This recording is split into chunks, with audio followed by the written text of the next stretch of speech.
माझ्या मुलांना आवडतं फक्त मम्माच्या हातचं जेवण.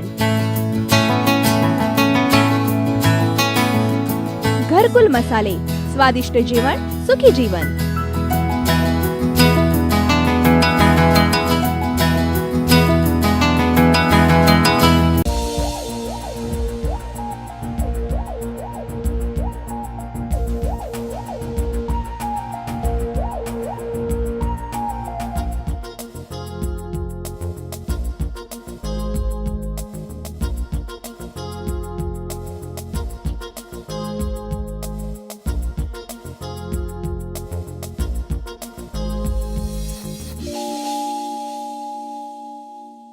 जय भीम इंडिया में मैं चेतना आप सभी का स्वागत करती हूं। बढ़ते हैं खबरों की ओर।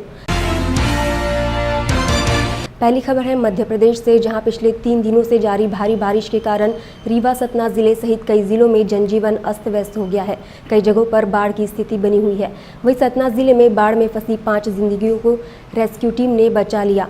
बाढ़ में फंसे 5 लोग रात भर जामुन के पेड़ पर लटके हुए थे। हम लोग आए थे सर जामुन खाने, तो कुछ लोग लकड़ी लिए, हम जामुन खाए। फिर जब चलने लगे 4 बजे के समय में नदी आ गई बाढ़ में। रात भर कैसे कटा? रात भर जाग के पार किए हाँ, पेड़ में लिपट के। प्रशासन पूरा प्रयास कर रहा है उन लोगों को बचाने के लिए। हेलीकॉप्टर भी बुलाया गया था और एक बार आके वो जायजा लेके चला गया, पुनः आने वाला है। ये सर नियर अबाउट 6 लोग थे और बाकी 1 बाय 1 कैसे निकाले? 1 बाय 1 सर उन्होंने रस्से के द्वारा जो पेड़ में फंसे हुए थे यहाँ से निकल गए थे थोड़ा आगे, तो उनको रस्से से 1 बाय 1 करके ऊपर कलेक्ट किया। शादी समारोह में लाखों रुपए का खर्च करना आज आम बात हो गई है, लेकिन अमरावती के अभय देवरे एक आदर्श विवाह की मिसाल रखते हुए सादगी से विवाह किया और शादी में लगने वाले राशि से 10 आत्महत्याग्रस्त किसानों की मदद की। इन दिनों अमरावती शहर में सहायक आयकर आयुक्त अभय देवरे की शादी चर्चा का विषय बनी हुई है। जहां लोग शादी के चकाचौंध में लाखों का खर्चा करते हैं, वहीं अभय देवरे और पीटी कुंभारे ने सादगीपूर्ण शादी कर लाखों का खर्चा बचाया है और 10 आत्महत्याग्रस्त किसानों की आर्थिक तौर पर मदद की और वाचनालय को पुस्तक भेंट दी। अमरावती के शेगांव नाका के अभियंता भवन में सादगी से विवाह संपन्न हुआ, जहां बाबा साहब का छाया चित्र लगाया गया था। इस दौरान अभय देवरे ने कहा कि मैं सिर्फ समाज में बदलाव लाना चाहता हूं। वहीं उनके पिता ने अभय के इस कदम को सराहनीय बताते हुए उसका साथ दिया और युवाओं द्वारा भविष्य में ऐसा बहुआयामी कदम उठाने की अपील की। हाँ दर्शकों, आपने देखा कि आज अमरावती के इतिहास में एक ऐसा दिन आया है कि एक आदर्श विवाह करके एक IRS अधिकारी बन के जो कार्य करना चाह रहा है, वो शादी ऐसी लगाया कि वो लोगों को प्रेरणा देने लायक चाहिए। आदर्श विवाह के नाम से ये जाना जाएगा, आने वाले लोगों के प्रेरणा होगा। हम उनसे जानना चाहेंगे कि ये जो शादी की कल्पना है, जो शादी जो लोग करोड़ों लाखों रुपए शादी में खर्चा करते हैं और आपने ये कल्पना के गरीबों में और शेतकरी को देने के लिए आपने जो किसानों के लिए उपक्रम रहा है, और ये लोगों को क्या प्रेरणा दें, क्योंकि ये अधिकारी आज चाहते हैं कि जितना बड़ा अधिकारी उतने बड़े पैसा खर्चा करके शादी करना चाहते हैं, लेकिन आप इतने बड़े अधिकारी होने के बाद भी आज ये उपक्रम लोगों के लिए आपने किस तरह से किया, आप बताइए। मैं पकड़ लूँ। मैं अभय सिद्धार्थ देवरे, असिस्टेंट कमिश्नर इनकम टैक्स। जब ये शादी के ऊपर मेरा डिस्कशन चल रहा था तो मैंने पूरे भारत का डेटा देखा।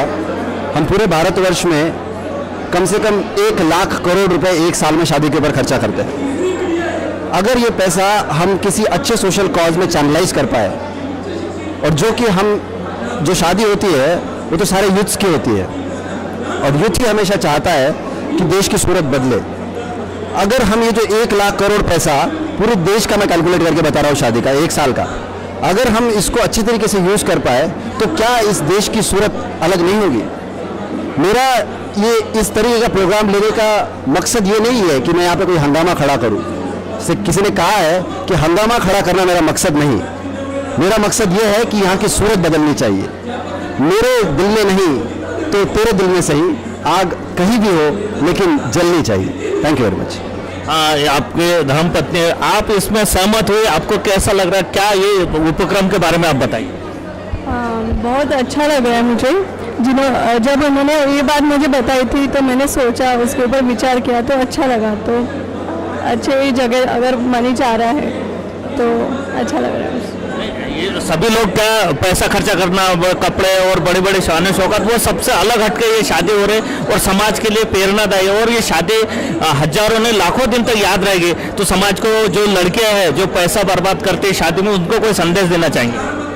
जो पैसा है जो खर्च करते हैं लोग, अगर वो इस मतलब जो गरीब लोग हैं या फिर जहाँ पे ये है नीड है पैसों की, अगर वो पैसा उधर चला जाता है तो अच्छी बात होगी। धन्यवाद। आपने देखा कि ये सब शादी एक प्रेरणादायी हो गई। ये शादी के पीछे एक ऐसे शख्सियत है जिनके प्रेरणा से पूरा परिवार चलता है। हमारे साथ में है इनके परिवार के वरिष्ठ जो कि अधिकारी है। उनका कहना है कि बाबा साहब ने जो कहा था उनके रास्ते पे चलना मेरा मकसद है। हमारे साथ उनके पिताजी जुड़े, उनसे जानना चाहेंगे ये सब कल्पना और क्या आप क्या लोगों को क्या बताना चाहते हैं, इससे क्या मैसेज देना चाहते हैं?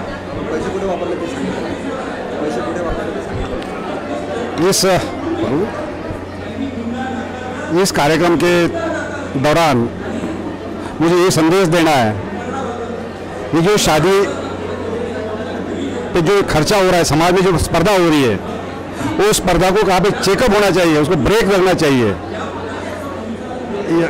ये ब्रेक लगाने का काम मैंने स्टार्टिंग कर दिया है। हो सका है इसमें कितना मैं सक्सेसफुल होने वाला हूँ या तो टाइम के बाद ही मालूम हो जाएगा, लेकिन मुझे उम्मीद है, मैं आशावादी हूँ, मैं ऑप्टिमिस्ट हूँ कि मैं ऑप्टिमिस्ट हूँ। ये ऑप्टिमिस्ट जब मुझे हिमालय पे चढ़ना है तो मुझे पहले तो मेरा पहला पैर मेरे घर के बाहर डालना है। मैं जब हिमालय की बात करता हूँ, हिमालय चढ़ने की बात करता हूँ, तो हिमालय चढ़ने के वास्ते पहले मुझे घर के बाहर जाना पड़ेगा। मेरे को नेपाल जाना पड़ेगा, माउंट एवरेस्ट पे जाना पड़ेगा, कांचनजंगा पे जाना पड़ेगा। तो ये मेरा मकसद है। इस करीब ये शादी में 2-3 हज़ार लोग मेरे को लग रहे मौजूद है। तो ये 3,000 लोगों में से ये मैसेज पूरे विदर्भ में, पूरे इंडिया में जा सकता है। इलेक्ट्रॉनिक मीडिया के दौरान तो पूरे वर्ल्ड में जा सकता है। तो ये इलेक्ट्रॉनिक मीडिया का मैं बहुत तहे दिल से शुक्रिया मानता हूँ कि उसे ज़्यादा से ज़्यादा लोगों तक पहुँचे और अपने समाज की सेवा उनके हाथ से भी वो करे। मैं उनसे धन्यवाद देता हूँ, लॉर्ड बुद्धा को धन्यवाद देता हूँ, लॉर्ड बुद्धा की टीवी को धन्यवाद देता हूँ। जय हिंद, जय बुद्धा। आपने देखा दर्शकों के ये जो विवाह, ये आदर्श विवाह होने वाला है और ये जो आदर्श विवाह संपन्न हुआ लोगों के दिलो दिमाग पे हजारों वर्ष तक राज करेगा। आने वाली पीढ़ी इससे सबक लेगी और ऐसा अगर विवाह होता है, इन्होंने बहुत बड़ा उपक्रम किया है कि जो किसानों हैं, जो किसान आत्महत्या कर रहे हैं उनको डोनेट कर रहा है। ये जो पैसा बचा हुआ है, उनके जो बच्चे उनके लिए लाखों रुपए डोनेट कर रहे हैं। वो पढ़ाई के लिए जो किताब है उनको डोनेट कर रहे हैं और उनने वहाँ पे बताया कि जो बच्चे हैं, बच्चों को किताब भी वो 2 लाख के दे रहे हैं, डोनेशन दे रहे हैं। ये सब चीज़ें जो होती है समाज के लिए प्रेरणा होती है। इसी के साथ आज के विवाह के लिए मैं लॉर्ड बुद्धा टीवी के ओर से आपको शुभेच्छा देता हूँ। धन्यवाद। जय भीम। राज्य के ऊर्जा मंत्री चंद्रशेखर बावनकुले ने हिंगना तहसील में प्रस्तावित महाजनवाड़ी कोल ब्लॉक के रद्द होने के संकेत दिए हैं। बावनकुले ने नागपुर में आयोजित पत्र परिषद में स्पष्ट कहा कि प्राथमिक दृष्टया आर्थिक दृष्टि से फायदेमंद नहीं होगा, यहां पुनर्वास भी करना होगा।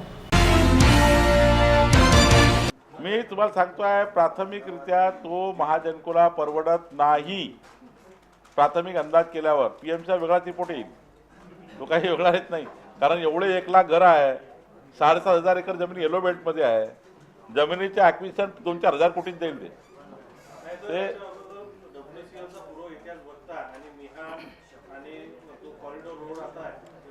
ही WCL ची माईन नाही, ही महाजनकोची माईन आहे।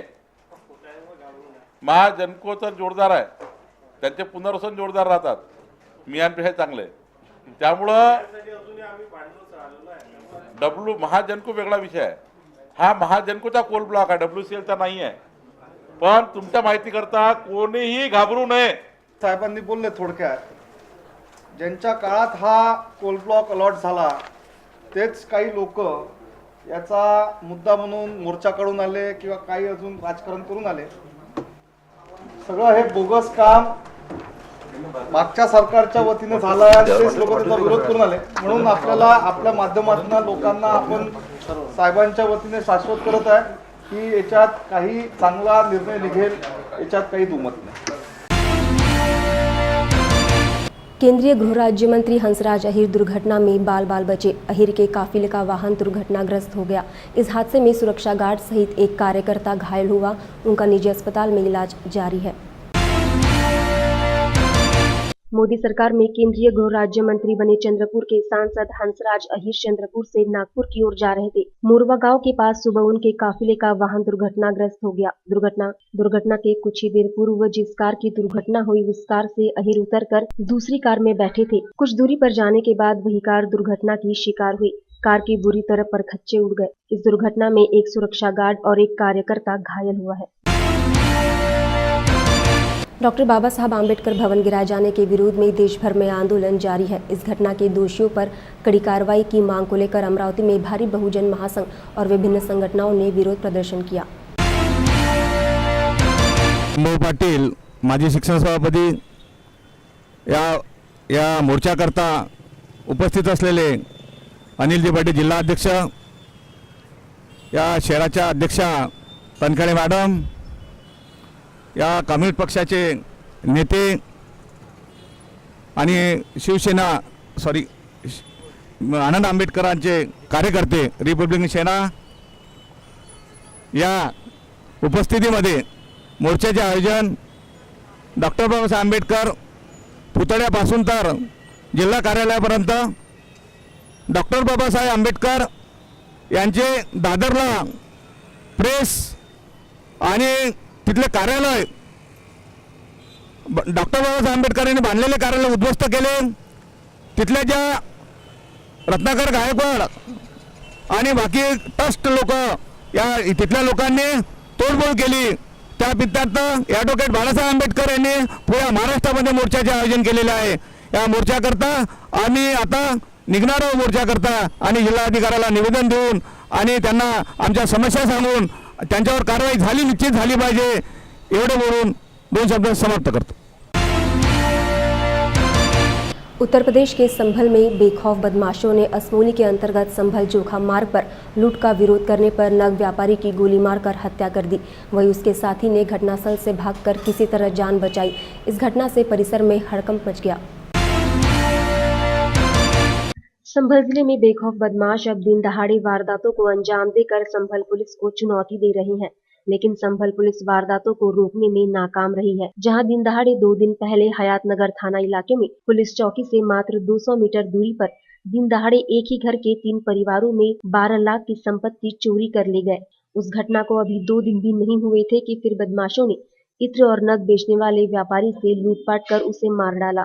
घटना के समय व्यापारी मुजाहिद अपने मौसेरे भाई के साथ संभल जोया मार्ग से मातीपुरा गांव जा रहे थे। मुजाहिद के पास बेचने वाली सामग्री और व्यापार के 2 लाख नगद जमा थे। बदमाशों ने उनके साथ लूटपाट की। इसका विरोध करने पर कोटबरगी निवासी मुजाहिद की बदमाशों ने गोली मारकर हत्या कर दी। उसका मौसेरा भाई किसी तरह जान बचाकर भागा।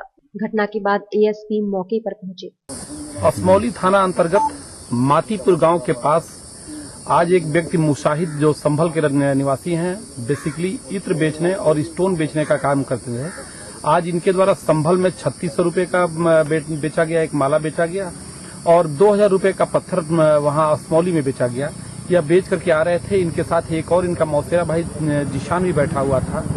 रास्ते में इनको 2 लड़के आए मोटरसाइकिल से धक्का दिया, गिर पड़े। उसके बाद से बैग छीनने की कोशिश किया।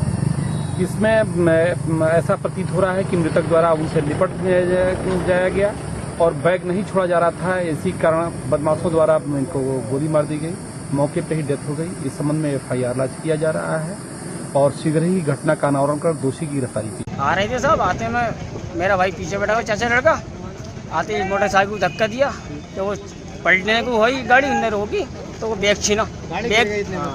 बैग जो पीछे वाले थे उनने थमा रखा था, ना छोड़ा है तो इन्होंने गोली मार दी। 2 गोली मारी, दिल लगी है और कमर पे लगी। 6 करोड़ रुपए की हफ्ता वसूली के लिए पूना की विधवा व्यापारी महिला और उसके व्यापारी साथी का अपहरण करने का मामला सामने आया है। इस मामले में कोल्हापुर के पुलिस कांस्टेबल सहित 7 लोगों को अपराध शाखा की पुलिस ने गिरफ्तार किया। श्रीमती मिनल गोसावी यांच्या फिर्यादीवरून कागल पोलीस स्टेशनला गुन्हा रजिस्टर क्रमांक 153/16 चा गुन्हा दाखल केलेला आहे। सदरचा गुन्हा हा डेकॉयटी, किडनॅपिंग विथ एक्स्ट्रॅक्शन्स आहे. सदर गुन्ह्यामध्ये 8 आरोपी असून त्यापैकी 7 आरोपींना अटक करण्यात आलेली आहे. त्या 7 आरोपींमध्ये 2 पोलीस आहेत. त्यामध्ये एक सहाय्यक पोलीस उपनिरीक्षक लोंढे म्हणून आहेत आणि दुसरा काजी म्हणून पोलीस शिपाई आहे. दोघेही हुपरी पोलीस स्टेशनचे आहेत आणि सध्या गुन्ह्याचा तपास चालू आहे. अकोला फैल पुलिस स्टेशन के अंतर्गत ग्राम पंचायत शिलोड में फटाका फैक्ट्री में आग लगने से लाखों का नुकसान हुआ. गोदाम में विस्फोट होने के बाद आग का पता चला, जिसके बाद दमकल विभाग को सूचित किया गया. इस घटना में 15 से 20 लाख का नुकसान हुआ है. बानाई बालक और महाराष्ट्र राज्य मागासवर्गीय विद्युत कर्मचारी संगठन की ओर से अमरावती में बहुजन आरक्षण परिषद का आयोजन किया गया. कार्यक्रम की शुरुआत महापुरुषों के छायाचित्र पर माल्यार्पण कर की गई. इस दौरान आरक्षण और बहुजनों के अधिकार पर विचार भी व्यक्त किए गए. क्या करता था, पूरा सेक्स का रैकेट चलाता था. उन लड़कियों को बेहोशी की दवाइयां खिलाता. जब 2-4 ब्राह्मण लड़कियों के साथ भी हुआ तो वो जज के घर की लड़की थी, उनने रिपोर्ट कर दी, तब वो पकड़ में आने. तो गरीबों के साथ होता था तो नहीं होता. तो ये हो रहा है. आसाराम का क्या धंधा था? ये कितने लोग हैं जो आज इस प्रकार से हमारे लोग जाके अपनी बहू बेटियों को छोड़ रहे हैं, आश्रमों में छोड़ रहे हैं, लेकिन उनके साथ क्या हो रहा है? योगा क्या है? ये योगा की आड़ में ये पंडितों की नियुक्ति करने का एक साजिश चल रहा है और वो अपनी लड़कियों को हमारे जो है योगा के नाम से आप देखोगे आपकी जमीन खसक जाएगी. ये स्थिति आ रही. तो साथियों, आप सबसे मेरा कहना है, समय हमारे पास नहीं है और हमको थोड़े समय में ये जो बाबा साहब का कारवा, इतने बड़े महापुरुष ने इतनी बड़ी तपस्या किया, अगर हम लोगों ने उसको अंजाम नहीं दिया तो हमारे जैसा गद्दार और हमारे जैसा बेईमान कोई. बाबा साहब रोए थे, उन्होंने इतना ही कहा था कि पढ़े लिखे लोगों ने मुझे धोखा दिया. तो साथियों, अब ये बात आ रही है कि आज जो है ये पढ़े लिखे लोगों को ये वामसेप की तरफ से धोखा दे. उनने कहा कि भैया वामन राव मिश्रा बोलता है, भैया अगर बाबा साहब को पढ़े ये हो रहा है, पैसा बनाओ, दुकानदारी चलाओ. तो ये सारे देश के अंदर तो इस तरीके से हमारे लोगों ने जो छोटी छोटी और बड़ी बड़ी जो दुकानें खोल के रखे हैं, इनसे मेरा यही कहना है कि अगर आप धोखा नहीं दे रहे हो तो आप सबको एक कॉमन मिनिमम प्रोग्राम एक होना होगा. हम किसी के भी खिलाफ नहीं है, न हम मायावती के खिलाफ हैं, न वामन राव मेश्राम के खिलाफ हैं, न तो हम किसी भी संगठन के खिलाफ हैं, लेकिन हम उस नेता के खिलाफ हैं जो एकता के खिलाफ होगा, जो हमारी एकता और जो हमारे इस आंदोलन को रोकने की कोशिश करेगा. बाबा साहब के, ठीक है, रिपब्लिकन पार्टी को हम जरूर करेंगे, लेकिन बहुजन समाज पार्टी को भी हम ये कहना चाहते हैं कि तुमको, ठीक है, जब सवर्णों की 6 पार्टी मान्यता प्राप्त हो सकती है तो हमारे समाज की भी, बहुजन समाज की भी 5 पार्टी हो सकती है. प्रथम आपणा सर्वांना माझा जय भीम. औपचारिकता बाजूला जातो, तमाम व्यवस्था परिवर्तनवादी महापुरुषांना विनम्र विनंती करतो आणि हे अध्यक्षीय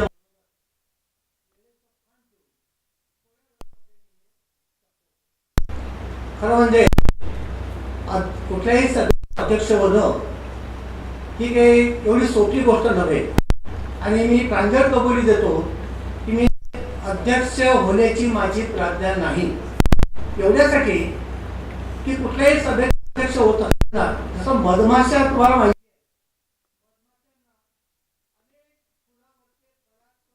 करायचे असतात आणि एकत्र करून अत्यंत औषधी गुणकारी असं मध तिला तयार करायचं असतं आणि त्या मधाची टप, ते मध आपण घेतो, तोच एक प्रकार यामध्ये अध्यक्षाला करायचा. अनेक वक्त्यांची भाषणं होतात, खूप छान भाषणं झाली, खूप गंभीर अशी भाषणं झाली, विचार प्रवर्तक झाली, आपल्याला आत्मचिंतन करण्यास भाग पाडणारी अशी सगळ्यांची भाषणं झालेली आहेत. पण तरीही काय होतं, या भाषणांचा प्रभाव हा कायमस्वरूपी असावा की जेणेकरून प्रेक्षक या ठिकाणाहून गेल्यानंतर त्या विषयावरती त्यांनी चिंतन करावं, त्यांनी मनन करावं, म्हणजे अशा पद्धतीने ते या मानसिकतेतून ते इथून गेले पाहिजे. याकरता म्हणून ही औषधाची टप अध्यक्षाला करायची असते. साऱ्या भाषणातला गोषवारा घ्यायचा असतो, सार घ्यायचा असतो आणि तो सार एकत्र करून ती एक विचाराची टप तयार करून ती प्रेक्षकांना द्यायची असते. एवढं अनन्यसाधारण महत्व अध्यक्ष या पदाला असतो. मित्र, संयुक्त तत्वज्ञान से तथागत बुद्ध, संत कबीर, संत रविदास, छत्रपति शिवाजी महाराज, अहिल्याबाई होळकर, महात्मा फुले दाम्पत्य, शाहू महाराज बाबा साहेब डॉक्टर आंबेडकर, संत गाडगे बाबा, डॉक्टर पंजाबराव देशमुख, कांशीराम इनके जन्मदिन के उपलक्ष्य में बहुजन आरक्षण परिषद का यहाँ आयोजन किया गया है। आज के कार्यक्रम के आज के परिषद के उद्घाटक रजिया सुल्ताना, इनका कुछ कारण के वजह से यहाँ आना मुनासिब नहीं होने के कारण हमारे साथी मायाताई धांडे, इनसे अनुरोध है कि बहुजन आरक्षण परिषद का दीप प्रज्वलन करके उद्घाटन करेंगे। आज के जय भीम इंडिया में फिलहाल इतना ही। फिर होगी मुलाकात, तब तक ले दीजिए इजाज़त। जय हिंद।